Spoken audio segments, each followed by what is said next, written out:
What's up, guys? Another garage installed today. Today we're going to be getting the Harley-Davidson HomeLink garage door opener module installed. Let's get into it. Alright, so anytime you're doing anything electrical, you do want to remove the main fuse. So to do that, we have to remove the saddlebag and we have to remove this side cover. Alright, so once you got that removed, you're going to go ahead and remove this cover. And under that is your main fuse. Just going to pull that out. If you have the security siren, you do want to make sure you put your bike into the power mode. Once that is there, you can go ahead and pull this out. Basically stops the alarm from going off like crazy. Just make sure you then come back here and switch this off. Next thing you're going to do is remove the windshield. Going to be using a Torx 25. 4 bolts, 2 and 2. All right, so the windshield is off. Now on these pieces, you're going to have 3 bolts, 1, 2, 3. Same on this side. You're going to be using the same Torx 25 to remove those. All right, once you get those bolts loose, you do want to make sure you support this piece. It will fall down. It could damage your paint. So as you start getting to the bottom screws, just hold on to it and start pulling out a little bit to put some force on the bolts. That way you can actually get them out all the way. So we got one side off. I'm going to go ahead and get the other one. All right, so next thing is we're going to want to remove this cover. I'm just going to kind of use a pry tool and gently get this off. So we're going to go ahead and do that now too. All right, so what I kind of did on both sides, I just took this part of the pry tool, put it in there, and I just tilted this way until it pushed forward enough. Looks like there's 2 retaining clips there, and then when you take this off, obviously you just want to be careful. So we're going to go ahead and get that off. All right, so now that we got that piece off, this one just comes off. There you go. Now we're just going to finish off to remove this piece by removing this bolt and this bolt, that one and that one. 4 more to get this off, again using a Torx 25. All right, so for the speaker grills, you're going to want to pry. There's a little notch there and a little notch kind of up top or there.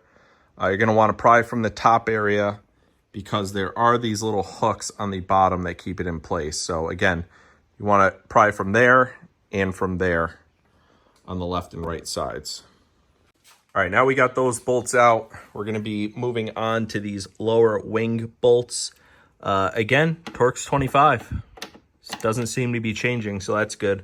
I would recommend putting something down to protect your front fender, just in case that fairing does drop, doesn't damage that. So I'm going to go ahead and get a towel and throw it on there real quick. All right, side pieces are off. Now we are ready to remove the fairing.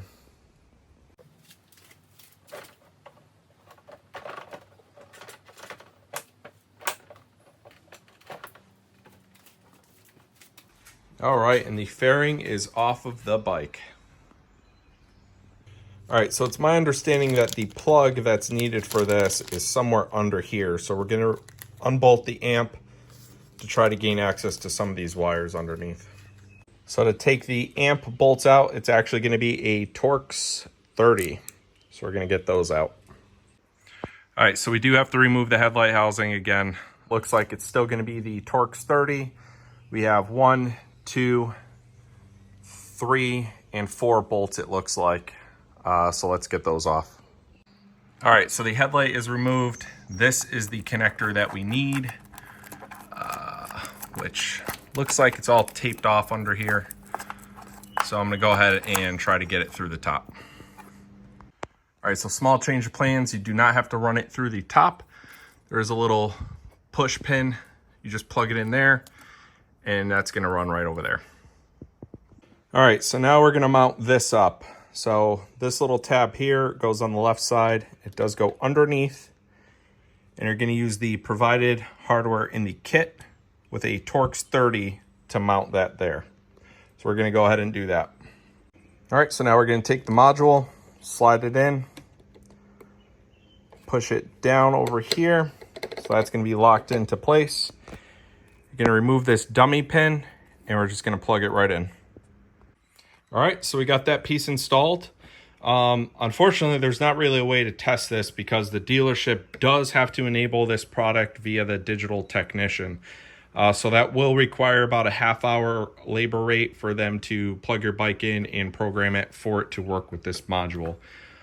This is only for the non-CVO motorcycles, and I believe the Road Glide CVO ST, as I don't believe it comes with this module. Again, the CVOs themselves have this. The non-CVOs, and possibly including the CVO ST Road Glide, you will need to purchase that if you want to be able to use your high beams to open your garage door. All right, so now that that's put in, we are just going to get everything back together and get it programmed. And I'm not going to mention the torque specs for this stuff. As far as the bracket for that and some of the other things, it's going to be in the instruction manual. Otherwise, you can pretty much find them online, or just tighten them as tight as you think they need to go without over tightening them. Remember, don't force it, just give it a little extra.